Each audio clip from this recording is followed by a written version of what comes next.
طبعا الكثير قال انه نور ما رح يرجع على القناة خلاص، صار لي 6 شهور ما نزلت فيديو، واليوم جيت لكم بفيديو جديد ورح نستمر على هي القناة لحتى عن جد ترضوا عني خلاص يصير نسبة الفنانين بالوطن العربي بالملايين. اليوم جايب لكم موضوع يا جماعة ممل جدا جدا جدا جدا، ورح يضيق اخلاقكم من هذا الفيديو، بس لازم ضروري جدا جزيلا تتعلموا على هذا الموضوع، لانه الموضوع كثير كثير حساس ومرتبط بالرسم بشكل رئيسي، واحد اهم ركائز الاشياء المرتبطة بالرسم واللي هو رسم المنظور او مفهوم المنظور. هلا بدي احكي لكم شو هو المنظور وشو علاقته بالرسم. المنظور هو له علاقه بالرسم وبالهندسه في آن معا، كيف بدنا نرسم المنظور وشو بنستفيد من المنظور وشو بيعطينا المنظور بالنهايه. المنظور يا جماعه باختصار شديد وببساطه اشد هو انتم كيف بتشوفوا الاشياء، يعني لنعتبر المنظور هو عيونكم، اي شيء بتشوفوه حواليكم هو منظور. كيف يعني هو منظور؟ راح بسط لكم اياها على الاخر. المنظور بيعتمد على موضوعين رئيسيات، خط الافق ونقطة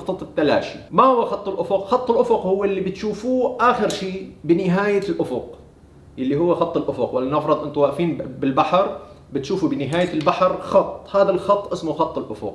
ولنفرض أنتم واقفين بشارع وهذا الشارع كتير طويل، اللي بتشوفوه بالاخر هو خط الافق، يعني ابعد نقطه بتشوفوها انتم بنظركم هو خط الافق. والموضوع الثاني والرئيسي هو نقطه التلاشي. ما هي نقطه التلاشي؟ نقطه التلاشي هو ابعد نقطه بتشوفوها وبتبطلوا تشوفوه، فسميت بنقطه التلاشي، يعني تلاشي عن النظر، ما عاد تشوفوا بالاخير. هي نقطه التلاشي. ارتباط خط الافق بنقطه التلاشي بيعطي اشكال ثلاثيه الابعاد لكل شيء حواليكم. لما بتكونوا واقفين انتم مثلا باول الشارع وبتنظروا الى خط الافق، لما بتنظروا يمين ويسار بتشوفوا ولنفرض بنايات. كيف فينا نرسم هي البنايات بحيث تطلع ابعادها صحيحه 100%؟ عن طريق رسم المنظور. ورسم المنظور هو اللي بيعطيكم القياسات والابعاد الحقيقيه ثلاثيه الابعاد. كمان المنظور بيساعدكم على انكم ترسموا الشخصيات باتجاهات مختلفه. يعني لما بده يجي الرسام المحترف يرسم اي شخصيه ما بيرسمها هيك مجرد انه يرسمها من خياله، لو بده يرسمها من خياله لازم يعطيها ابعاد المنظور الصحيحه لحتى تكون متجهه بالاتجاه الصحيح والسليم.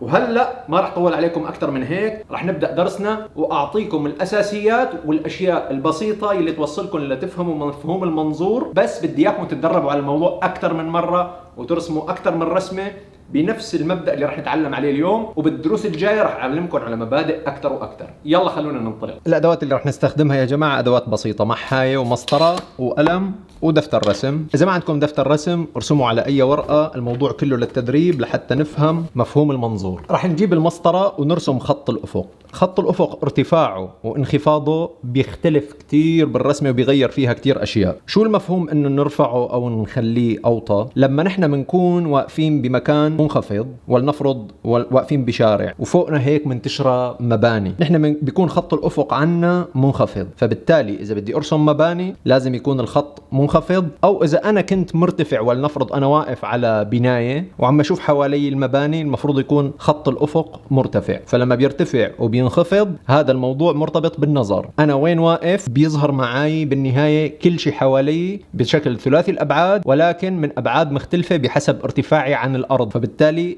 لما برتفع انا على الارض بينخفض قدامي خط الافق، ولما بنزل لتحت بيرتفع قدامي خط الافق. ولنفرض انا واقف على الارض وشايف قدامي مباشره خط الافق، فراح يكون خط الافق عندي بالرسمه بالمنتصف. فراح نرسم هلا، هذا مثال من الامثله، راح نرسم خط افق بالمنتصف. اذا ما عندكم مسطر فيكم ترسموه هيك بايدكم عادي. بعد ما رسمنا خط الافق بالمنتصف راح طول شوي خط الافق بحيث يجي هيك بهالشكل. هذا صار عندي خط الافق. خط الافق مثل ما حكيت لكم بالبدايه بيجي معه نقطة تلاشي. بالرسمة بإمكاننا نرسم أكثر من نقطة تلاشي، وهلأ بقول لكم شو السبب. ولنفرض أنا هلأ بدي أرسم نقطة تلاشي وحدة، ومن هالنقطة التلاشي بدي كمل رسمتي بالكامل. رح نجرب بهذا الدرس نعمل نقطة ونقطتين تلاشي لنفهم أكثر الموضوع. نقطة التلاشي رح أرسم نقطة مثلا بهذا المكان ورح أعتبرها نقطة التلاشي. طبعا فيكم ترسموها بأماكن مختلفة، برجع بقول لكم لازم تتخيلوا أنا وين واقف ووين المفروض تكون نقطة التلاشي بالنسبة لإلي. فممكن تكون بالنص، ممكن تكون على الطرف، بأي مكان فيكم ترسموا نقطة تلاشي. من هالنقطة هاي بناخذ خط بهالشكل، وبناخذ خط ثاني وخط ثالث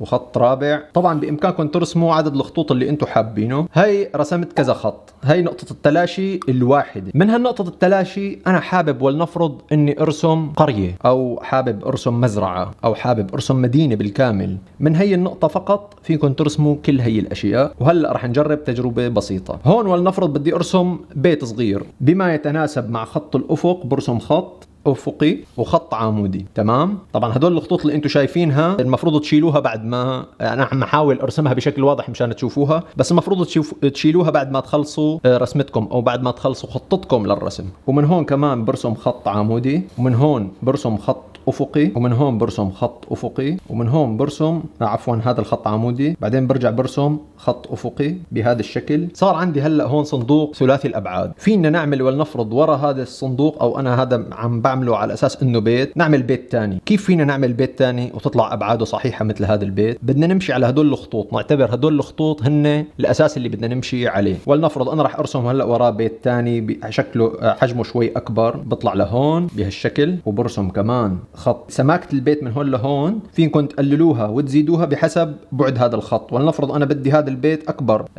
بالنسبه لموضوع السماكه او بالنسبه لعرض البيت، فبخليه بهالشكل هذا، وبرسم خط كمان افقي، وبكمل بهالشكل كمان بخط افقي. انتم برايكم ليش هي الخطوط بتجي افقيه؟ هي الخطوط افقيه لانه انتم حاليا واقفين بمكان عم تشوفوا كل شيء من الاعلى ومن الجانب افقي وعمودي، ولكن لما بيكون مايل بهذا الشكل هذا انكسار زاويه الخط الافق او نقطه التلاشي مع المكان اللي انتم واقفين فيه. يعني هلا هون انا ولنفرض المفروض انا راسي هون وعم بنظر للافق بهي الطريقه، يعني نقطه النظر عندي شوي مرتفعه عن الارض، لانه لو اني انا واقف على الارض وعم بنظر للافق المفروض ما اشوف سقف البيت. هون شايف سقف البيت لاني انا شوي مرتفع عن خط الافق. تمام. فلذلك خط الافق يعني يعتبر واطي بالنسبه للنظر من هذا المكان. ونهايه هذا البيت المفروض توصل لهون بهذا الشكل، يعني بحيث تكمل بهي الطريقه. فالمفروض لسه تكمل معي شوي لقدام لتلتقي بهذا الخط. اوكي. وبعدها ولنفرض هذا البيت راح يكمل هيك، بحيث هون المفروض ينتهي هون، فبده يكمل معي لهون هيك بهي الطريقه. طبعا كل ما بدكم تزيدوا تفاصيل اكثر على البيوت المفروض تزيد هي الخطوط، اما بشكل عمودي او بشكل افقي. فيكم ترسموا خطوط عموديه ناعمه، بعدين هي المفروض تمحوها، وبعدين ترسموا خطوط افقيه ناعمه، بعدين ترسموا خط الافق وهي الخطوط المايله تبعيته، لحتى تقدروا تنفذوا اكثر اشكال عندكم باللوحه. ولنفرض هذا البيت انا حابب ارسم له شبابيك. كيف المفروض تكون هي الشبابيك متناسقه بما يتناسب مع شكل البيت؟ بدكم ترسموا خطوط، اما ترسموا خطوط مباشره، ترسموا خطوط مباشره وبعدين تثبتوا عليها اشكال الشبابيك، او انكم تحطوا المسطره عند نقطه التلاشي وترسموا. ولنفرض انا هلا هون راح ارسم شباكين بهذا الشكل من عند نقطه التلاشي، بخلي المسطره عند نقطه التلاشي بنزلها شوي لتحت. وهلا هون انا بده يجي عندي طرف الشباك،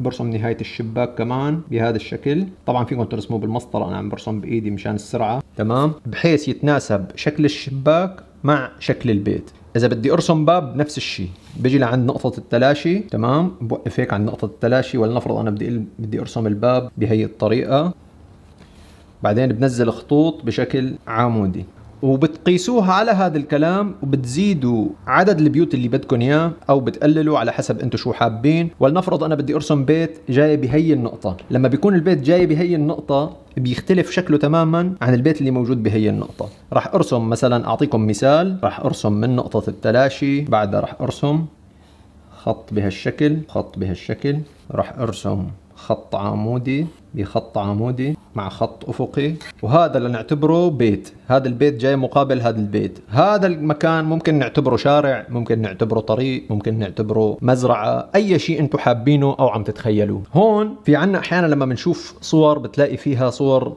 أعمدة كهرباء أو أشجار إلى آخره. كمان بيعتمد خط الأفق ونقطة التلاشي على رسم هي الأشياء. ولنفرض أنا هون بدي أرسم على زاوية هذا، ولنفرض أنه هو طريق، بدي أرسم على زاويته شجر. تمام.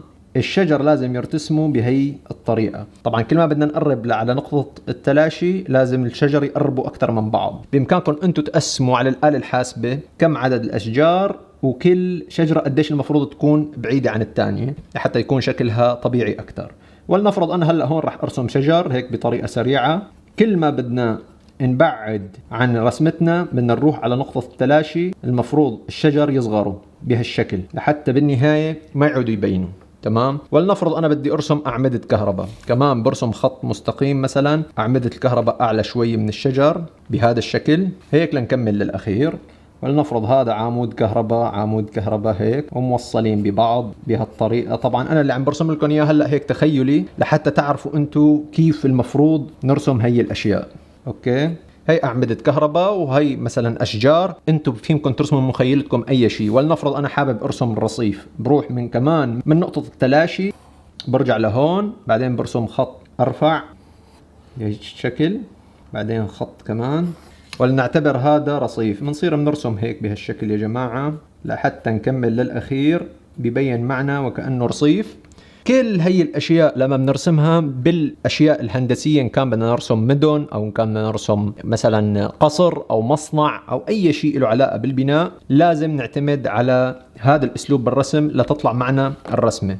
طبعا هدول الخطوط بعد ما تخلصوا رسم فيكم تمحوهم، راح امحيهم شوي لحتى نشوف اكثر النتيجه.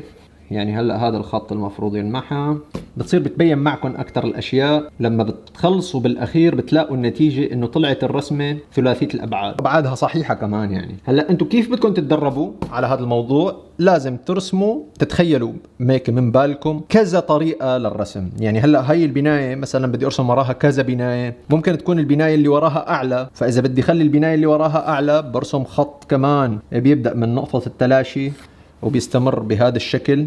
طبعا بعدين هذا الخط بتمسحوه، بناية أعلى ولنفرض وراها برسمها بهي الطريقة،